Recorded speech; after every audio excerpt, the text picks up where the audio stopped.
ఆంధ్రప్రదేశ్ రాష్ట్రంలో నిబంధనలు పాటించకుండా అర్ధరాత్రి వరకు మద్యం అమ్మకాలు సాగిస్తుండడాన్ని వ్యతిరేకిస్తూ పిఠాపురం తహసీల్దార్ కార్యాలయం ఎదుట జన విజ్ఞాన వేదిక మద్యపాన వ్యతిరేక పోరాట సమితి ప్రజా సంఘాల ఆధ్వర్యంలో నిరసన దీక్ష కార్యక్రమాన్ని చేపట్టారు. ఈ దీక్షను డాక్టర్ పిఎన్ రాజు, పిఠాపురం మహారాజా కుమారుడు రామరత్నారావు, మాల మహానాడు రాష్ట్ర నాయకులు గుబ్బలరాజు చేతుల మీదుగా ప్రారంభించారు. ఈ సందర్భంగా మద్యపానం వలన ప్రజలకు జరిగే అనర్థాలను గురించి పలువురు ప్రసంగించారు.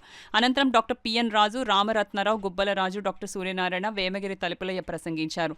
ఈ కార్యక్రమంలో కోనేటి రాజు, కరణం విశ్వనాథం, సాక రామకృష్ణ, కొమ్ము చిన్నబాబు, సతీష్, పావని, నానిబాబు, వేమగిరి చిన్నారి, వేమగిరి రమేష్ తదితరులు పాల్గొన్నారు.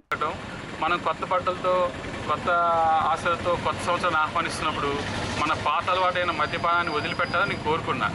ఇది మనుషుల్లో రావాలి, ప్రభుత్వాలు ఏం చేయలేవు, మనుషుల్లో మార్పు రావాలి. మన ఇండియాలో మొత్తం మీద ఆంధ్రప్రదేశ్ 9% ఏమో ఇండియా వాళ్ళు కన్జ్యూమ్ చేస్తుంటే ఆంధ్రప్రదేశ్లో 12%. అంటే ప్రతి 100 మందిలో 12 మంది మన ఆంధ్రప్రదేశ్లో మద్యం తాగుతున్నారు. ఇండియాలోనేమో ప్రతి 100 మంది 9 మంది తాగుతున్నారు. కాబట్టి అలా చూస్తే మన దేశంలో మన రాష్ట్రం ఈ విధంగా ముందుకెళ్తుంది. కొన్ని రాష్ట్రాలు మనకన్నా ఎక్కువ తాగుతున్నాయి, కానీ వాళ్ళతో పోల్చుకోవాల్సిన అవసరం లేదు. మన పరిస్థితి ఇలా ఉందని చెప్తున్నాను. ప్రతి యూత్లోనూ, ప్రతి మనిషిలోనూ రావాల్సిన మార్పు ఏంటంటే వచ్చే సంవత్సరం లోపల ఇది బాగా ప్రబలి అందరూ ఈ విషపూరితమైన అలవాట్ల నుంచి బయటపడాలని ఒక డాక్టర్గా నేను కోరుకున్నాను. కేవలం పాములాడితేనా అది బయట వాళ్ళని కాటేయడమే కాకుండా ఈ పాము మటుకు మన్న కూడా కాటని వలన ఎంతమంది అక్కలు, చెల్లెళ్ళు, అన్నలు, తమ్ముళ్ళు, కుటుంబాలు నాశనం అయిపోతున్నాయి తెలియదు. వాళ్ళని పురోభివృద్ధి కూడా దెబ్బతీస్తుంది. ఈ అలవాటును మానేయాలి, నెమ్మదిగా మానాలి. తప్పదు. కొంతమంది ముసలి వాళ్ళకి డాక్టర్స్ ఎలాగా సజెస్ట్ చేస్తారు, అది ఉంటేనే కానీ బతకదు. అలాంటి వాళ్ళకి ఒకటే మన గవర్నమెంట్ ఇచ్చినట్టయితే, ఎందుకంటే గవర్నమెంట్లో ఎప్పటో ఇంతకాలం బట్టి వచ్చిన ఎమ్మెల్యేల్లో చాలా చక్కటి మనిషి, నిజాయితీ పడు, నియమ నిబద్ధత నిష్ఠలతో ఉన్నటువంటి మహానుభావుడు తగినటువంటి మరి పవన్ కళ్యాణ్ గారు రావడం మాకెంతో ముదావహం.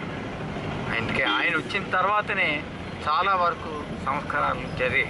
ఆ సంస్కరణలో జరగడంలో నేపథ్యంలో ఇది కూడా వారు చేర్చుకోవాలని, ఈ విషయం కూడా చేర్చుకుని వారు ఆలోచించి ఈ సమాజానికి మేలు చేయాలని వారిని శిరస్సు వంచి నమ్రతపూర్వకంగా నేను ఆయనకి విన్నవించుకుంటున్నాను.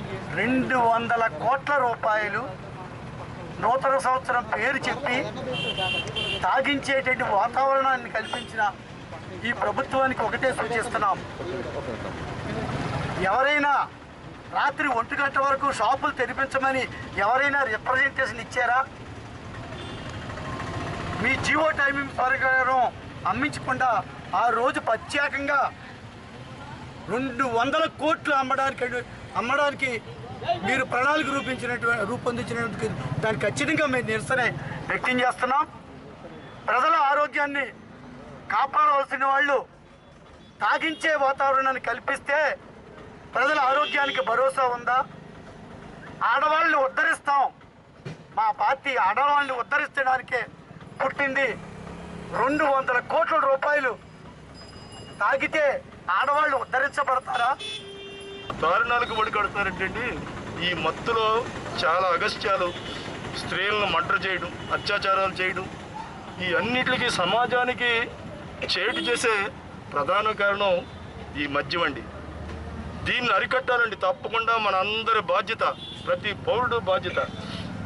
రాబోయే రోజుల్లో మరి డాక్టర్ సూర్యనారాయణ గారు ఎంతో ఒక్కడో అలాగా పోరాటం చేస్తున్నాడో, ఆయన ఒక్కడో బాధ్యతే కాదండి, మనందరూ బాధ్యత. రాబోయే రోజుల్లో వారికి మేము ఆంధ్రప్రదేశ్ మాల మహానాడు తరపున పెద్ద ఎత్తున సహకారాన్ని అందించి పెద్ద ఎత్తున ఈ ఉద్యమాన్ని ముందుకు తీసుకుపోవడానికి, ఈ దురాచారాన్ని, ఈ మద్యపాన దురాచారాన్ని నిషేధించడానికి ప్రభుత్వాలు కూడా కాస్త సహకరించాలి.